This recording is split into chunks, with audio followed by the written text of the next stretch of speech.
Welcome to the Higher Power Podcast, where your safe zone for discovering your true self is created. We are your hosts, Frank Sieben and Jill Humphreys.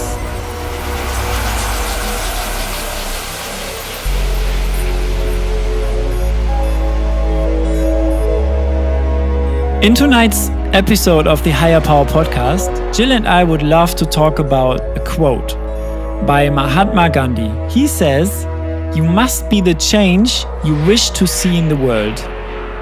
And this is really moving and meaningful. And especially in these days, we think it's worth talking about it. We thought to choose it as our topic for this episode.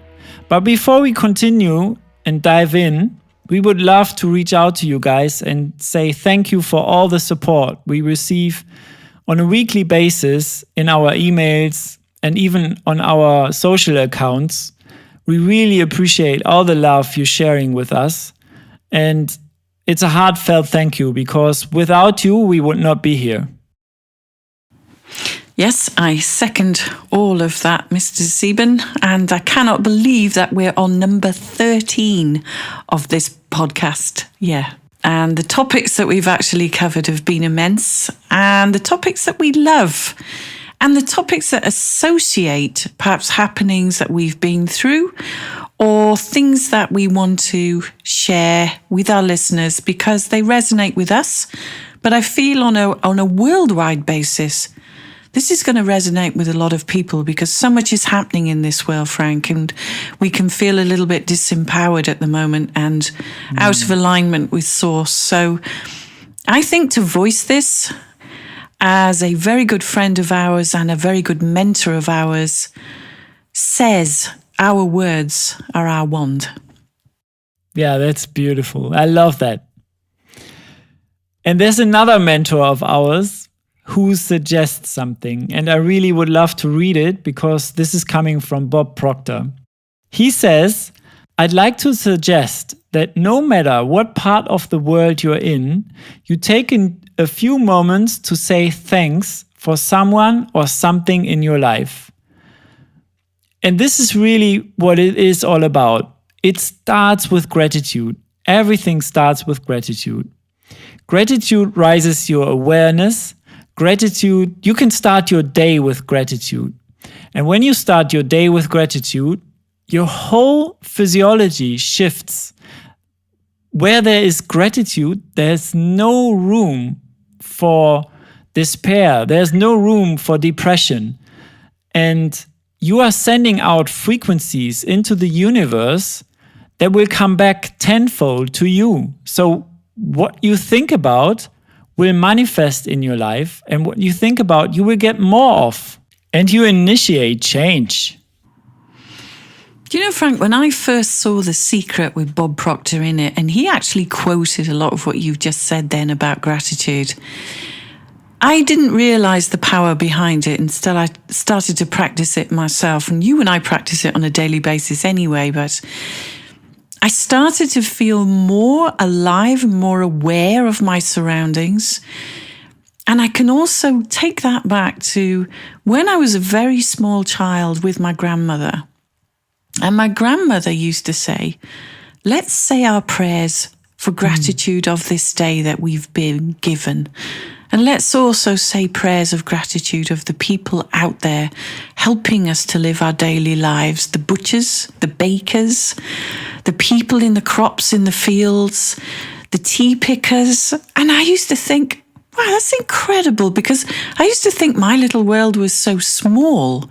And yet my grandmother used to bring all the gratitude of the world into that 10 minutes of her and I voicing the fact that there are other people out there helping us live our daily lives through electric, through heating, through the very basics of traveling and everything. And I've always thought of that. And I've always thought, you know, I'm grateful for people that are enabling me to even have a hot shower, to have a meal, to be able to sit in a chair, to be able to do things in my life. And I think we need to expand the gratitude worldwide and expand this energy back to source, just where we all came from.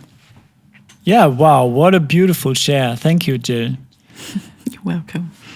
It shows that also you help these people by doing this, because they will receive the frequency and they will notice in their own lives that you don't take these things for granted. You really appreciate what they do, and these frequencies will be received. There's no question about it. And there's also another quote I would like to bring in here by Wallace Wattles. In his book, The Science of Getting Rich, he says, "When good things come to us, the more gratefully we fix our minds on the supreme power, the more good things we will receive, and the more rapidly they will come. The reason for this is simply that the mental attitude of gratitude draws the mind into closer touch with the source from which the blessings come." This is really powerful. And everything returns to the source, and the source is you. It's you where everything started.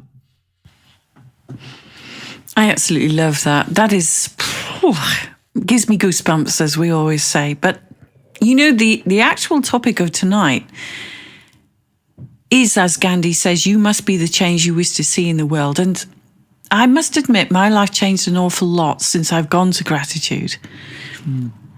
And I think people don't understand the power behind this to make the changes. And when we're looking at the world at the moment, and there's a lot going on in it, and there's a lot of hurt and pain out there, how do you turn this around? How do you start to make a difference in your life? And how do you start to practice the gratitude so that you are grateful for what's around you?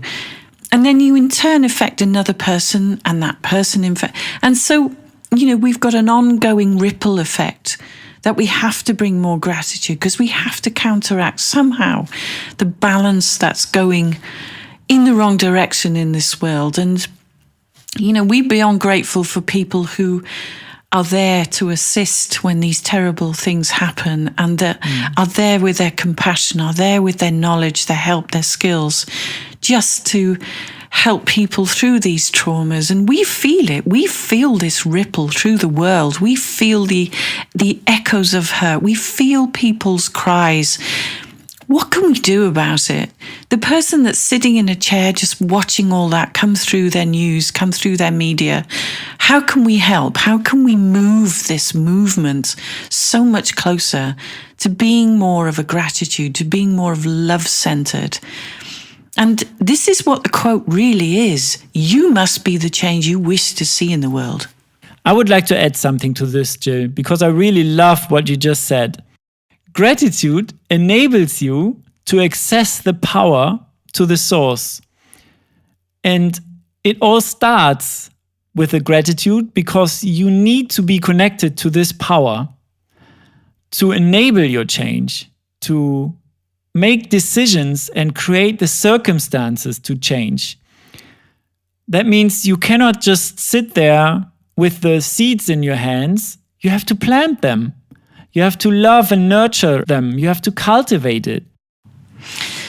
Well, I'd really like to share the story behind this quote, Frank, because this is all about Gandhi stating that the changes that we have to make really have to come from within us first. And this is really powerful. So I'm going to share this story with yourself and the listeners, if you don't mind. I would love to hear that story, yes. Among the hundreds of people were waiting to visit with Mahatma Gandhi were a mother and a young son. When it was their turn, the woman asked Gandhi to speak to her son about his eating sugar. Gandhi asked her to come back in 2 weeks and said he would talk to the boy then. She wondered why he didn't just speak to her son when they were already there. But she did as he bid, and she left. And in 2 weeks, they both returned. And after waiting for a couple of hours, she was able to approach Gandhi once again. Hearing her repeated request, Gandhi immediately spoke with the boy, who agreed to begin work to eliminate the sweets he was eating. After thanking Gandhi for his wise and compassionate words, the mother inquired why he wanted them to return instead of offering his advice the first time. But Gandhi replied, "Upon your visit 2 weeks ago, I too was consuming sugar." He explained that he could not speak of or teach her son to not eat sugar if he himself had not already taken that journey. Wow. What a powerful story behind this quote. This shows to me that you have to be authentic. Yeah, well, the moral of the story there is, Frank, like you and I always say, every time you state an example, you have to be that example first. You have to let every action be a reflection of what you believe and the reflection of your own thoughts. Because if you're giving out this information and you do not take responsibility for the change that's being made, you, as you so rightly say, are not authentic. So don't wait till the change is happening to you from the society. It has to start within your heart. It has to start within your own life, within your own mind. It has to start by changing your beliefs. It has to start by simply going out and do something that you've never done and create the circumstances for your change. Yeah, I agree. And if it's as simple as this, if you want more love in your life, you have to be the more love in your life. If you want less pain, you have to be less pain. Whatever you want, you have to create first. It is no good us playing the blame game. It is no good us sitting and complaining that things aren't right. And we're so unhappy with our surroundings, or perhaps we're so unhappy with things going on in our life. But how many of the things going on in our life are we actually responsible for? And if we're responsible for them, how many of them can we actually change? But the change has to come from within you. It cannot come from outside circumstances. It has to be us leading from within. This is beautiful what you just shared, Jill, because I experienced exactly what you just described in my own life just this week. I noticed by having a conversation with somebody this week how much I actually have changed thanks to being in gratitude, thanks to creating the circumstances in my life and planting the love seeds and cultivating and nurturing it and making the decision not to take everything for granted and appreciate what I have in my life, and also create the circumstances for what I want to achieve in my life. Also creating the circumstances what I want to change in life. My change in life is to spread the love. And this is what I stand for. This is my core value.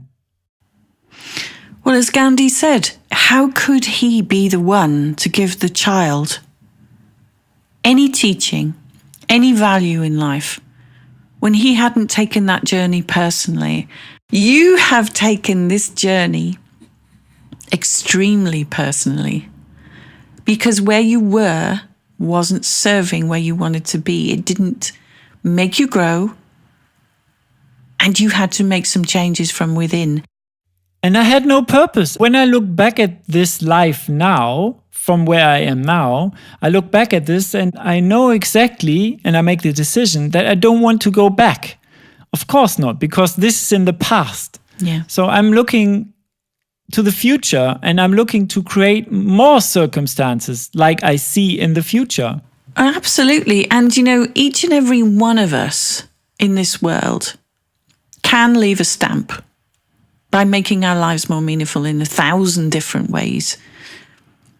And if we make our lives more meaningful, we can help others create things they didn't even think were possible. But I like the analogy, actually, I remember having a personal trainer in my life for the very first time when I was studying anatomy physiology. And this personal trainer said to me, it'll take 6 weeks, Jill, till your body starts to feel any difference. It'll take 8 weeks, and then you will start to see results. But it'll take 12 weeks before anybody else sees the results at all. Wow. Yeah. This is a powerful statement as well. But it shows that you are in control of all of this. You make these decisions on your own. Nobody else can make these decisions for you because they don't see them. No. But I think that is where other people think that you're exactly the same. Yeah, and this is exactly what I noticed this week, because these people I have been in touch with, they are talking to the Frank from the past. And I'm no longer this person. And you have stepped into the person that you want the world to see and you want the world to be. You have stepped into your power of being this person. Wow, this is actually powerful. I think you're right, Jill, yes. Well, it may be a self-revolution at the moment, or it may be a self-realization, but I can tell by your face, actually, because we're looking at each other as we're doing this. And sometimes as we read things out, and sometimes we make our own discoveries. And this literally is a discovery of making the changes, being the person that you want to be, and following your heart in making that decision, regardless of outside people and circumstances. And regardless of other opinions and other beliefs, yes, because you can decide on your own what is serving you, and you can decide on your own what is not serving you. Because when you find out what is not serving you, you can actually say, thank you, I don't need you anymore in my life. And what I also discovered is that I let go. This is probably the secret key I can share here. Just to let go of things and really forgive into love. When you do this, you not only forgive the other person, but you can create a space for yourself to move on. By doing this, you liberate yourself, I would say. And this is absolutely transformational, and this is absolutely what happened to me. I'm beyond grateful for having this experience.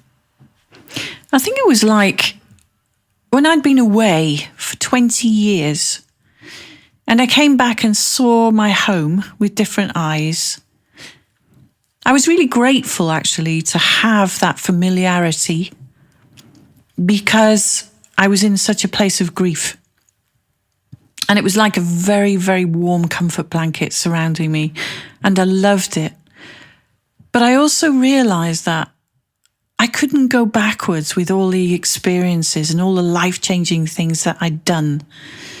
And I'd no intentions of doing either, because it taught me that my response to things in life was where I operated from. And I was not as reactive as I used to be because of all these things and all these situations that I'd been through. But I also know that some business associates that I went back and spoke to, they didn't realize what big part they had to play in my life in that conversation, because I realized that from them, how much I had grown. And it was empowering to find out about myself, because the description of the person they were describing wasn't me. Yeah, that's actually beautiful to see, because if I compare myself, like, I don't know, a year ago or 6 months ago, even 3 months ago, I would not even recognize myself when I would walk past me on the street. And I've so been there. Yeah. And if you don't forgive and let go of the past still controls your life. This is what I saw, and this is how I made the change happen in my life. I know it's difficult because, it does hurt, but this hurt and this pain you go through is definitely the time of my biggest growth so far, because I've never been where I am now. Well, to wrap this up, Frank, he's been incredible, actually, because we've evolved into this, and there was a lot of things we were going to discuss, but we've gone a different direction, and I think this is the essence of what we wanted to portray. That you have to be the change. And I've got a quote in front of me here, says, changing our face can change nothing, but facing our change can change everything. And this, we have to tell you, is a choice. It's not something that someone else can make you do. It's not something that an involvement or anything else can make you do, because you will always go back to your comfort zone, or you will always go back to your paradigm or where you're operating from, or your emotional home. And it's not easy to make these changes sometimes because they're hardwired. But to end it, Frank, I really think that a change is a choice. A choice is what we all have every single minute of every single day. But if you want to make that change, like Gandhi says, you must be the change first, so that the world sees you, recognizes you, and also congratulates you with gratitude for becoming the person that you want to be, and a better person for the world to relate to. That is a beautiful ending. Yes, I really love that, Jill. So without taking action, you're not going anywhere. For yourself and also for other people who might be looking at you. So you got to take care of this exact moment. I love that. So it's from me, love, peace and blessings to all our listeners. Beyond grateful for you being here with us, making this a possibility. And we are actually grateful for all the utilities, all the services and everything that help us bring this to you. And I'd like to say thank you very much again, and bye for now.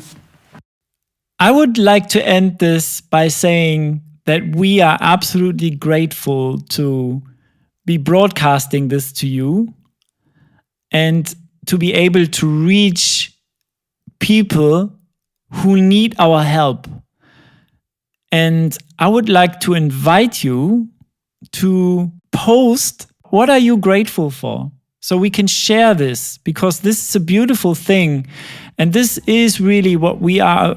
We are about spreading the love and speaking from the heart. Why don't we spread this message around the world? So this is Frank and Jill signing out from where your safe zone for discovering your true self is created. Spread the love and see you next week. Bye for now.